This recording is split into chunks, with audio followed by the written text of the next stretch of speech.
over the past now almost 5 years, has been writing this memoir called Slicky Boy.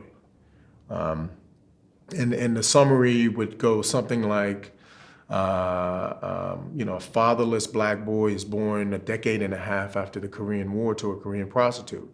And he's left to roam his camp town with a pack of homeless kids, fighting, stealing, and drinking as his mother works long hours. But at the age of 8, Milton is adopted by a black military family from Texas. So Slicky Boy is a memoir that's about the love and loss of one mother and a finding of another, with a lifetime of living all around. So, and the thing about it is, how lucky am I? I'm sitting on that story. and that's a minor little thread that goes throughout that book and my story, which is I'm a very fortunate, lucky motherfucker. I am. Like, I really am, and I know it. Not the kind of guy that hit lotto, I don't have that kind of luck. I got just deeper like luck that makes me very much aware of how beautiful this life is. I couldn't ask for a better life. In fact, if I was king for a day, I've often said I would decree that everyone on this planet be granted a life as wonderful as mine. Two of the questions they always ask is, one, are you glad you were adopted? And the second one is, would you adopt? Those two questions get asked all the time. And I give honest responses, and I don't think they know what to do with it. But obviously there's a lot of background story to it.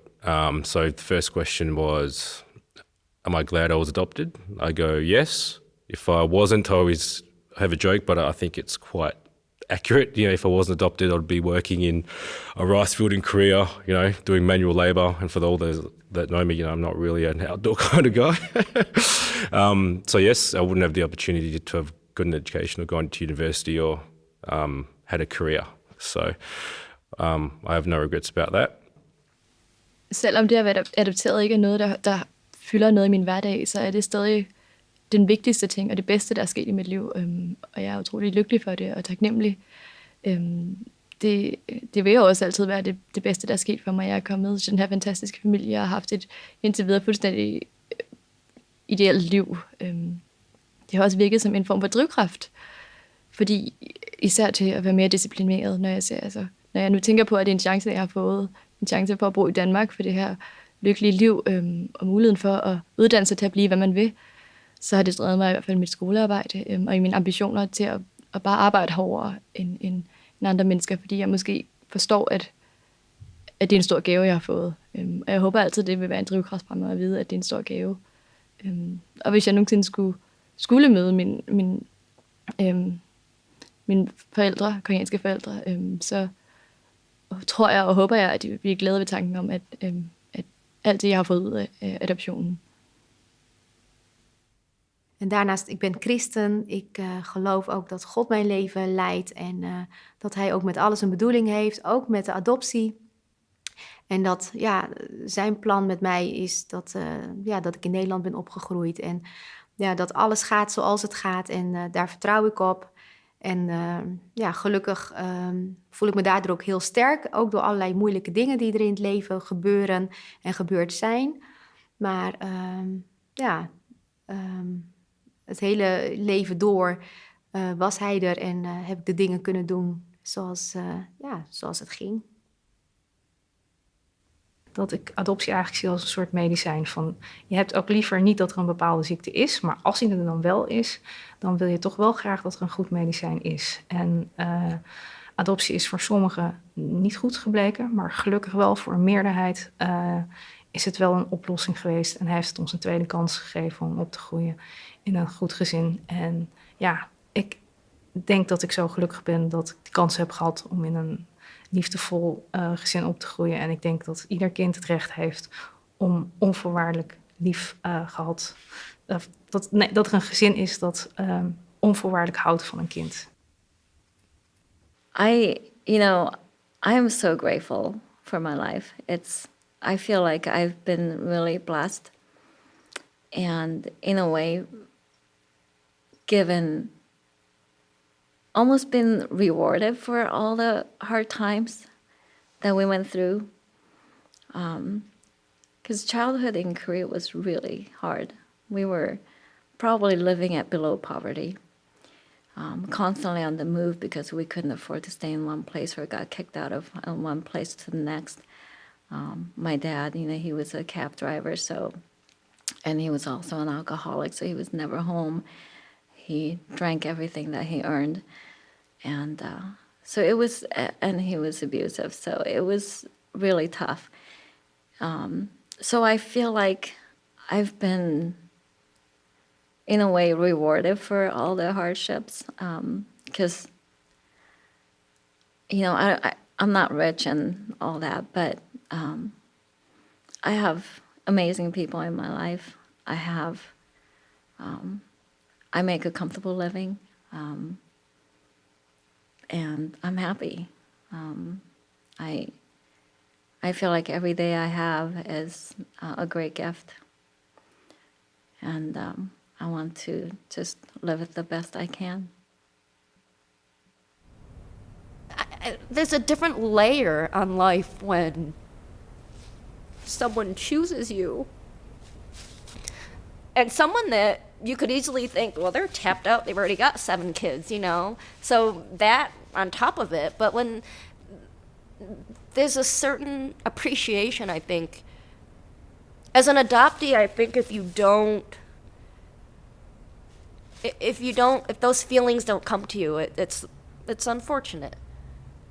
I feel very fortunate that my experience has been what it has been.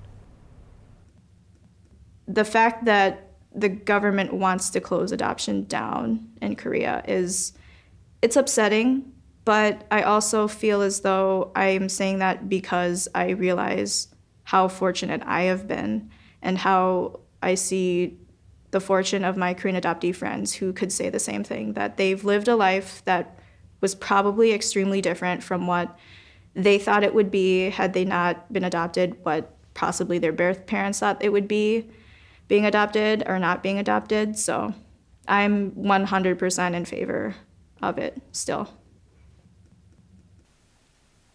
When other people try to put me down for saying that, you know what, but you got ripped away from your birth country. And I say, but, I've been to Korea enough times to know what that society is like and what my life would have been like.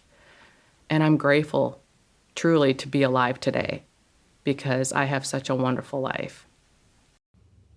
Sometimes people, they'll hear, they're like, well, you're adopted, so what's the story? And I'll tell them, like, oh, that's so sad. I'm like, well, yeah, it's sad if you sit there and dwell on it forever. I mean, I'm not just going to sit there and cry about it all day, all the time. Kind of over it, at this point. So, I mean, I have my own family. I have my own life, and things are pretty good. I've grown content with my sense of my Korean self. What started out as a mild curiosity kind of blossomed and exploded and grew to be a need to connect with other adoptees and a need to connect with the Korean American community. And I feel like I've done that. And my family along the way has been incredibly supportive of that, my father and my husband and my kids to some extent, as much as teenage boys can be supportive of their mother. Alors aujourd'hui, ma vie en tant qu'adopté a changé du fait que j'ai rencontré ma femme, donc Patricia, et toutes les zones de non-dit sont débloquées avec elle. J'ai parlé de mon adoption, c'est la première fois réellement que je parle de mon adoption avec quelqu'un. Parce que pour moi c'était un sujet extrêmement tabou et effectivement je voulais rester dans ma zone de confort. Donc on en a discuté, des non-dits, de mon histoire avec ma femme. Ça a été très compliqué. extrêmement compliqué à s'ouvrir. C'est la première fois où je m'ouvrais à une personne. On a le projet effectivement de partir en Corée pour visiter, juste pour voir où, entre guillemets, où, où tout a commencé. Aujourd'hui, je sais que mon adoption, je la vis bien, et du fait de la relation que j'ai avec Patricia, j'ai envie aujourd'hui de vivre pleinement ma vie, de profiter à fond de ma vie en tant qu'homme, et non plus en tant que passager uniquement sur cette terre. J'ai envie de fonder une famille, de tout simplement vivre. I've really gone up and down in who I think that I am and my own self-identity. But I have family that loves me. I have a husband that loves me. I have friends that love me. I have multiple families that love me. And I can feel that love, and I can feel that presence from my family here and from my family in Korea. And I think that the most important thing for me is that I feel love and that I can love other people. And I think that that's all I can gain from my experience right now. And then to just have peace with it, because I've spent a lot of time in my life being so uncertain and spending so much time curious and maybe upset, that now I can put so much in perspective and move on and just know that, if anything, that's just where I came from. That what I'm defined by is who I am now, and the process that I've become over time, more so than how I started, more so than being a throwaway or an adoptee. I have a lot of peace now, and that's all I can hope for from all of it.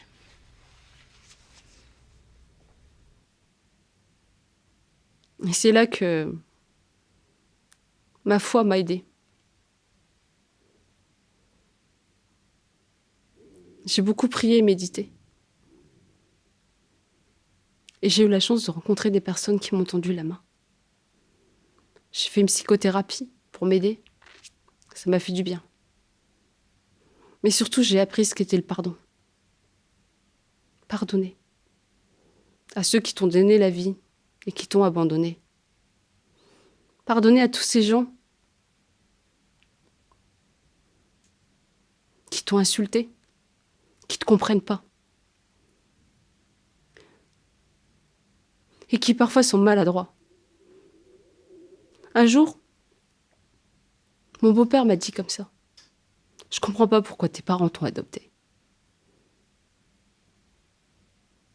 Ça, pour moi, ça a été de la méchanceté gratuite. Qu'est-ce qu'il en sait? Qu'est-ce qu'il peut savoir de ce que mes parents font? De quel droit, en fait, il peut juger? Personne n'a le droit de juger. Toutes ces familles qui adoptent, elles le font parce que ça part du sentiment d'amour. Mais c'est pas un sentiment où on va aller chercher un petit Coréen juste pour faire bien. Non. C'est parce qu'ils veulent fonder quelque chose. Ils veulent apporter quelque chose à l'enfant.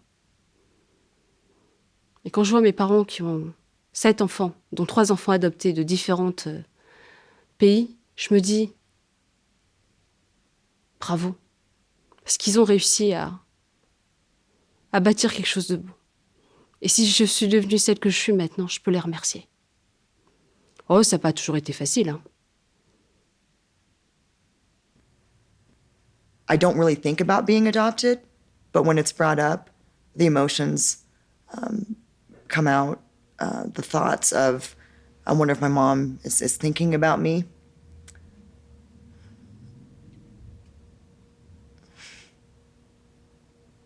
Sorry.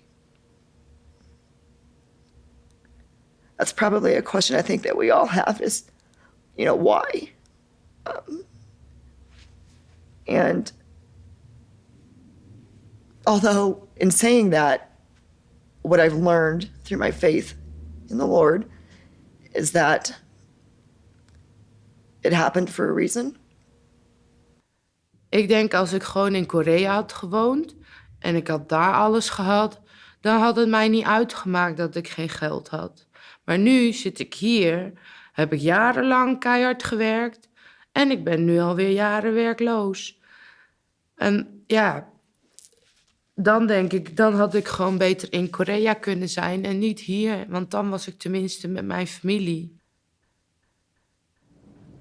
It's kind of something I'm disappointed in myself because I feel like I was always kind of adrift, even though I had a loving family and all the things I could want in the world. There was something missing. And when I hit my 40s is when I started to really think about it.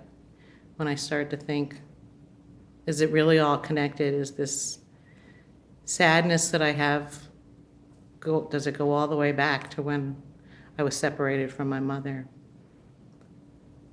I truly think that we had developed a bond by 10 months. I know I had an incredible bond with my son the moment after he was born. So after 10 months, we must have had a mother-child connection that was severed. And I think that it has stayed with me throughout my life, even though I had loving parents. There was, a primal wound, as they call it, that's never healed. The idea of wanting to know what your parents look like because you hear other people say, oh, you've got your father's nose or your mother's eyes, but I have no idea what either of them look like. And I don't know how I came to be. And that makes me sad. Even though in my reality life, I am very happy. Tom and I have been together for 37 years. We have 2 wonderful boys that, we could be very proud of. Even with all of that, I can still go back and say, why did I have to suffer through all of that mental anguish, physical abuse, mental abuse, sexual abuse, verbal abuse? And my husband now says, Star, I want you to be happy. You were happy when I met you. And I said, yes, I was very happy. And he says, I was raising the boys and being a good mother and, doing the best I can. Yes, I was happy. I said, but most of my years, I have to say, I was not a happy person. I had that black hole in my heart that was just never filled, never answered, never satisfied. And I was not happy with myself. And that I did not show it. And it was just all inside. I am often surprised that I'm still around. My life has been difficult, and I think everybody's life is hard, so I'm not saying that I'm unique in any way, but I've probably put enough money to send four of my therapist children through college. So it's just been a long struggle.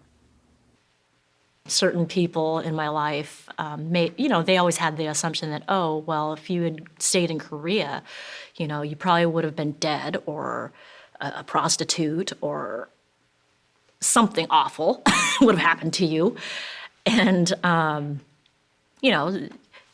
that could very well have been true. I don't know, But then after finding my father, after he found me, and learning the truth about his situation, and he said, "Oh, we were probably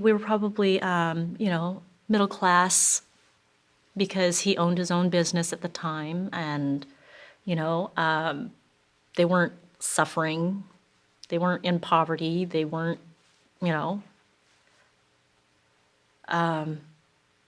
So that kind of blew a lot of my old assumptions out of the water. But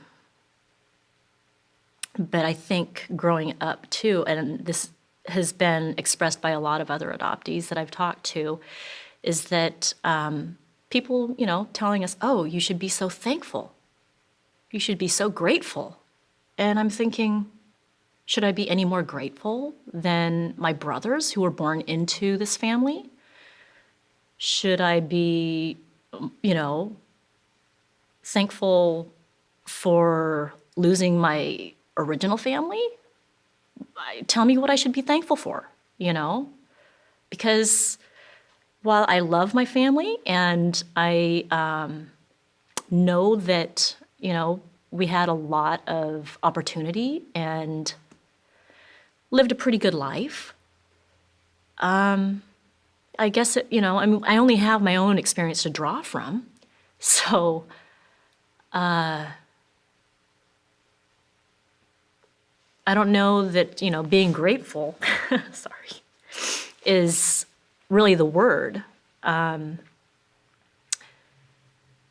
Because you can't really go backward. You can't relive your life in this alternate reality. But then learning later too about, like my abuji, aging out of the orphanage. Well, not all of them do that well because they don't have the opportunities. So yeah, I'm likely living a lot better life than maybe I would have if I had aged out in Korea. And I don't know what my prospects would have been. But I think when people tell you that, it kind of makes you angry, Kind of like, why should I be any more grateful than the next person? And why are you telling me that? I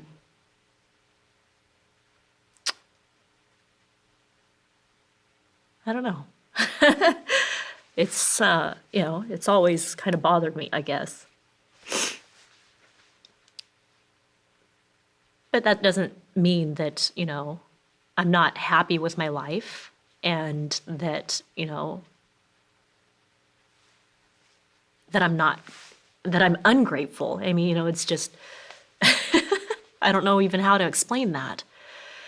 And, I've had people tell me that sounds so terrible. And it's like, well, it is what it is. And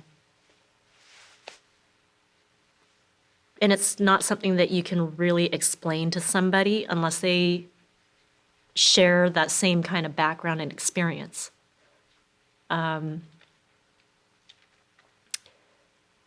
It's not being an ingrate, but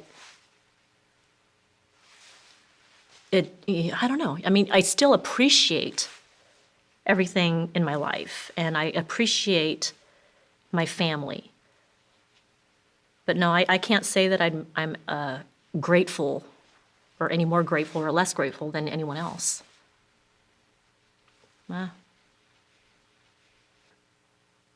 Back to the whole metaphor of adoptive parents being saviors or messiahs. If adoptive parents are the saviors, then what does that make my family in Korea? I don't want to villainize them. They're not. And then what does that make me? The victim or the trash that needs to be picked up and helped. And I don't feel like a victim. So my thoughts about adoption are gray and not black and white, and I think it will stay that way. And I'm still trying to figure out all the complexities that come with what it means for me and what it means for my families on both sides, and it's hard. I was like, okay, first of all, Dad, don't call me Oriental because I'm not. I'm not an object. And he was like, oh, we're just talking about semantics now. And I was like, no, it's not semantics. It's a fact, actually. And then my aunt, who was there as well, she was like, well, I'm going to go get the dictionary. And I'm like, okay, let's just keep it real simple, guys. And why not just, out of respect for me and me being a part of this family, just not call me that, you know? I'm not an object. I'm not your object, Dad. And, you know, why, I mean, of all things, you want people to think that I'm your object? That's not okay, you know? And he got really upset. And he was like, if I want to call you Oriental, I'm going to call you Oriental, and that's okay. And I was like, no, it's not okay, and I'm done. And I, you know, packed up my stuff and grabbed Joshua and got in my car and drove home. I was like, nope, the visit is done. And from that day on, it's been a bit tenuous because my dad always had this vision of me being this quiet, little timid girl. He didn't want to say anything, who looked up to her daddy, you know? I mean, he was my savior, you know? He saved me. So that was, I think that when he saw that I was going to speak up and really speak my mind now, he had a hard time with that. Er man 9 ud af 10 gange er man kineser, fordi man har de her smalle øjne og en lille næse og mørkt hår. Og det er nogle gange svært ikke at tage det personligt. Men jeg tænker jo, at folk, de gør det jo ikke for sådan at såre, at de sådan siger, jamen, hvor kommer du så fra? Og du taler da meget godt dansk. Du har da klaret dig godt, siger folk så. Og det, altså, tit er mit svar jo derpå, at ja, men jeg er jo også lige så dansk som dig. I enjoy traveling because then I feel at peace. And what I found out is that when you travel, when you're on vacation, you don't belong. You're not supposed to belong. And there you go, you know, me, I can't really belong, or I can, but I feel like I have a hard time belonging because growing up in Sweden and then going to Korea, nothing fits. I've thought a great deal about the whole issue of intercountry adoption in terms of critiques of that institution. And I think many of them are valid, but I also don't think that those who label all intercountry adoption as abduction are doing a service to the adoptee community. I certainly did not feel that way. While it's true, on the one hand, I didn't have a choice of who adopted me or where I grew up, on the other hand, my parents adopted me and my brother, as far as we know, from an orphanage when we were orphans. And one of the things that I think that I reflect upon is how to view my adoption both in personal and political terms. So on the one hand, I don't feel, quote unquote, grateful to my parents for adopting me because they got something out of the bargain, which was 2 children, which they wanted. And I also think that that kind of gratitude can feed into a kind of a rescue narrative, which can be problematic, particularly since it's mostly white adoptive parents and mostly children of color involved with intercountry adoption.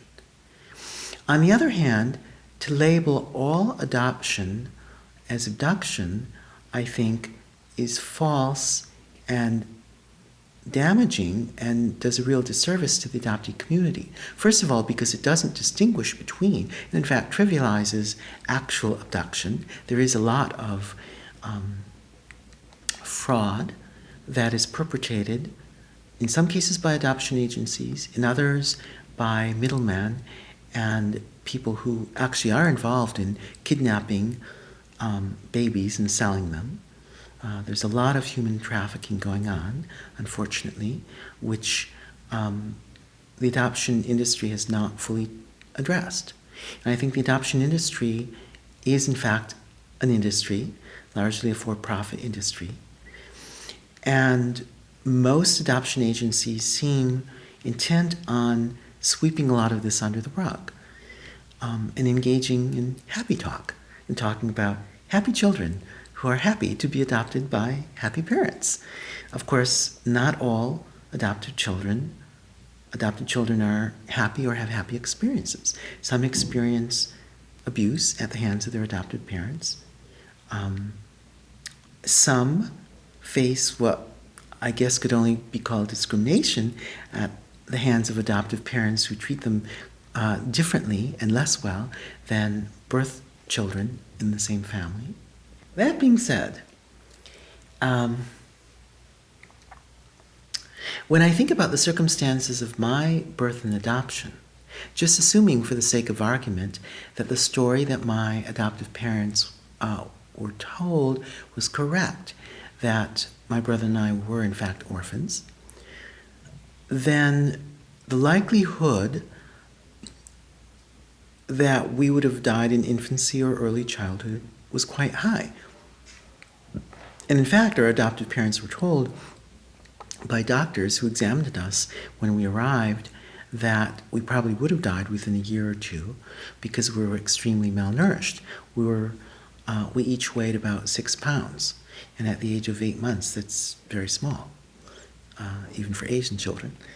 And the other thing that my adoptive mother told me, I remember her telling us that the orphanage was pocketing the money that our adoptive parents were sending them for our care. There was a lot of corruption in Korea at the time, so that's probably not surprising. Our adoptive parents sent the people who were running the orphanage, extra money for our care, and they were just pocketing it. And so we were extremely malnourished when we came over.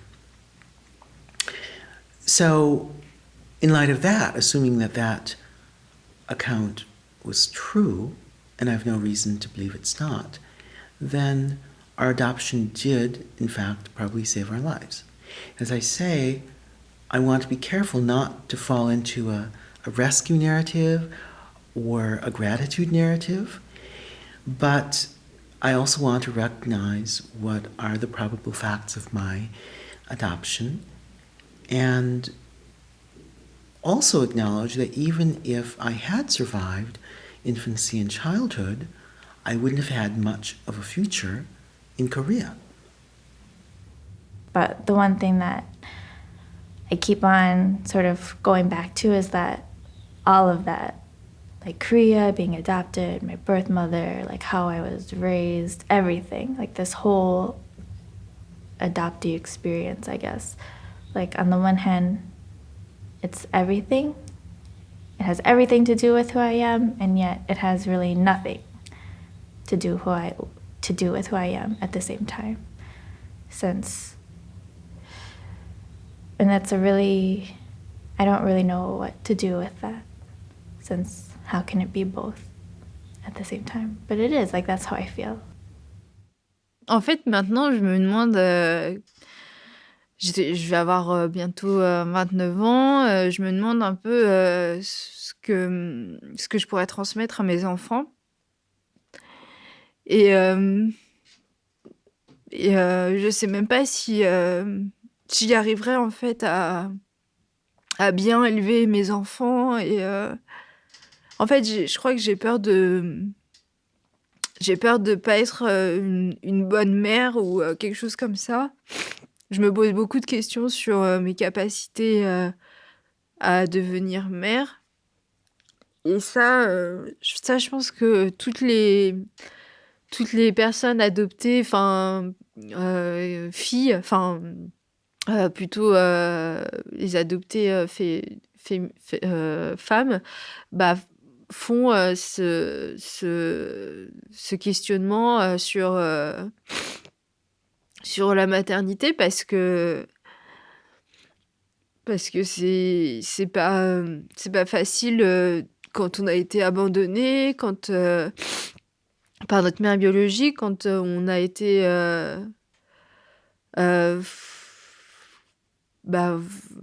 oui, abandonné.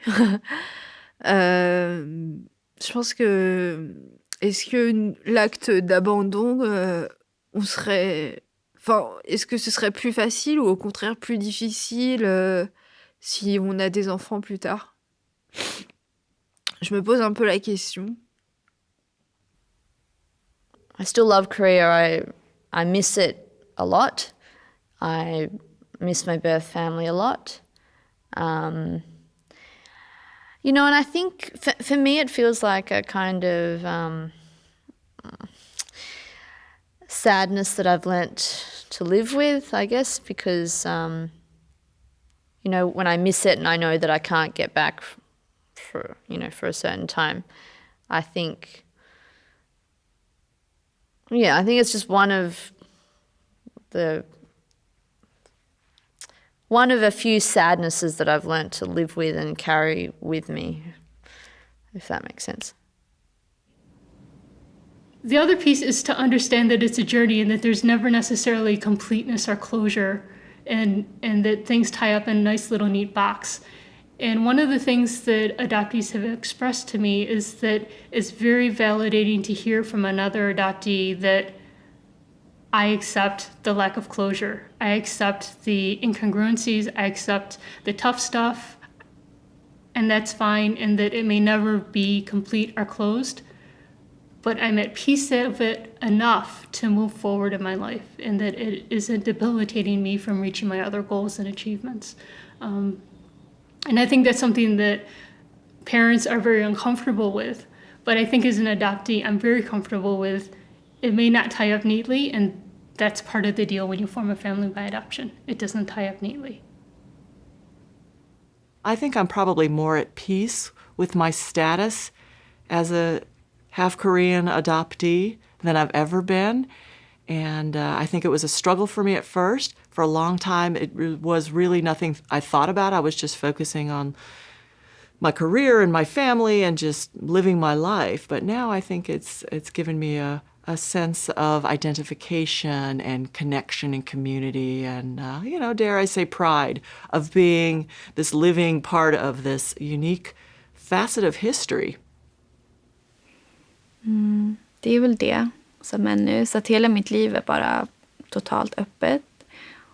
Och jag hoppas att det här är bara början på en mycket starkare kontakt och mod att våga följa mitt hjärta. Och att lägga den här hela adoptionsresan bakom mig. Men ändå bevara det som jag fått uppleva i hjärtat. Och omfamna den här sorgen som jag känner ändå. Och att det någon gång kommer läkas. Och att alla vi adopterade en dag kommer kunna förlåta. Och då även om det inte är Korea, vilket land det är man är adopterad från. Att vi kommer kunna förlåta varandra. Så tatueringen bestämde jag mig för att göra. När jag hade kommit hem från Seoul och varit där i 1 månad. Och det står mitt namn på hangul. Fast mitt svenska namn som är Sara. Och så mitt koreanska namn som är Yoonjang. Och så står det kärlek. Och sen står det super consciousness. Men på koreanska. För det är någonting som jag lite spirituellt skulle vilja uppnå. Att vara medvetande, lugn, nöjd. Och allt är i en cirkel. Och i mitten så är det Sam Taiguki.